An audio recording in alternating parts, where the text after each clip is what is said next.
Listen, right now I am in 11th class, please यार मुझे 10th class फिर से मिल जाए, पक्का फोड़ दूंगा, गारंटीड मैं फोड़ दूंगा, सीरियसली। ऐसा आप भी सोचते हो ना?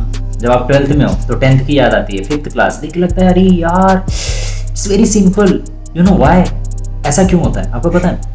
बिकॉज उन चीज़ों की बैक एंड नॉलेज हमें पता हो जाती है। जब हम उन प्रोसेस को कंप्लीट करने के बाद बाहर जब निकलते हैं, हमारे इंडियन एजुकेशन सिस्टम में एक चीज़ बहुत ही रॉन्ग है। हमारे यहाँ स्ट्रक्चर डिफाइन कर दिया जाता है कि दिस इज फॉर 1 ईयर। समझ लो आपके एक बुक में 14 चैप्टर है, कभी ऐसा नहीं होगा फर्स्ट चैप्टर पढ़ने के बाद फिर से फर्स्ट चैप्टर चले। वो चीज डिफाइंड है कि इस मंथ में फर्स्ट चैप्टर कंप्लीट करें, सेकंड मंथ में ये एग्जाम, थर्ड मंथ में ये एग्जाम, तो हमने वो चैप्टर डिफाइन कर दिया है और हमें रिपीट करने का मौका नहीं मिलता। जब हम उस क्लास को क्रॉस करते हैं उसकी बैक एंड नॉलेज ओनली हमें पता होती है, एक्सपर्ट तो होते नहीं। जब बैक एंड नॉलेज पता होती है तो उसके बाद हमें लगता है कि यार फिर से मिल जाए, फिर से मिलता नहीं, बिकॉज वो 14 चैप्टर्स 1 ईयर लेके गया। अब ये सिंपल कैसे होगा?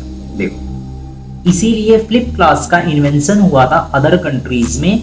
वहां पे क्या होता था, सबसे पहले एक वीडियो या एक स्टोरी कोई दे दी जाती, घर पे आप जाते थे, आपको प्ले पॉज करने का अधिकार था, आप कर सकते थे, आप देख सकते थे और आप उन चीजों को अंडरस्टैंड कर सकते थे। अब बाद में जाके क्लास आपको बैकग्राउंड नॉलेज मिल गई, अब जाओगे आप क्लास में, चैप्टर स्टार्ट होगा, अब आप क्वेश्चनिंग करोगे, ना कि उस टाइम पे अंडरस्टैंड करोगे। बहुत ही मतलब छोटी सी पॉइंट है यार, इतनी ज्यादा इफेक्टिव है, इतना ज्यादा इफेक्ट क्रिएट करता है कि मैंने अभी तक CCNA, CCNP, MCSE, MCSE, CH and RCHA and BTech 3 colleges left आए, उसके बाद बुक राइटिंग कर रहा हूं, स्टार्टअप कर रहा हूं। आप समझ रहे हो? मतलब ये प्रोसेस, ये पढ़ने का तरीका यहाँ पे क्यों नहीं है? आपको सिर्फ फ्लिप क्लास को अंडरस्टैंड करना है और बैक एंड नॉलेज को अंडरस्टैंड करना है कि बैक एंड नॉलेज को अंडरस्टैंड कैसे करते हैं और बैक एंड नॉलेज किसी भी चैप्टर का होता कैसा है, उसे लेते कैसे हैं, उसे एज ए स्टोरी टेल कौन करेगा? जो जिसको वो चैप्टर पता होगा वो एज ए स्टोरी टेल आपको करेगा, बहुत ही सिंपल वे में। उनसे आप मीटअप करो, उनसे आप मिलो, वो आपको बहुत ही सिंपल प्रोसेस करके आपको बताएंगे। उसके बाद जब आप चैप्टर पे जाओगे ऐसा लगेगा यार हम इससे पहले ही मिल चुके हैं, ये ऐसा नहीं लग रहा है कि ये न्यू है हमारे लिए। आज हम आपको मोंटेग डिस्ट्रिक्ट न्यू वर्ड बताएं तो ऐसा लगेगा यार बहुत ही न्यू है, क्या हो रहा है, ठीक है?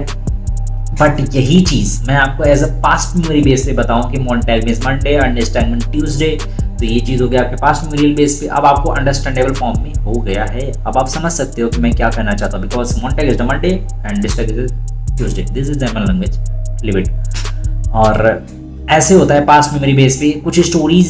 जो टीचर का वर्क क्या होता है? देन टीचर का वर्क देखो, एक टीचर का वर्क ये होता है जो भी हमारा word, new words understandable format में नहीं है, वो हमारे पास्ट मेमोरी बेस पे कुछ ऐसे एग्जांपल्स को सेट करे जिससे हम प्रैक्टिकल विजुअलाइज कर सकें। This is the teachers work. जब हम उसे विजुअलाइज कर सकते हैं हमें लगता है प्रैक्टिकल हो गया। कुछ लोगों को वो एग्जांपल नहीं समझ आता, वो हाथ भी नहीं उठाते, सर जी नहीं आया, फिर से बता दो। This the problem. अब उन्हें नहीं समझ में आएगा, उन्हें दूसरा एग्जाम्पल चाहिए, बिकॉज उनके पास में वैसा कुछ हैपन हुआ ही नहीं था।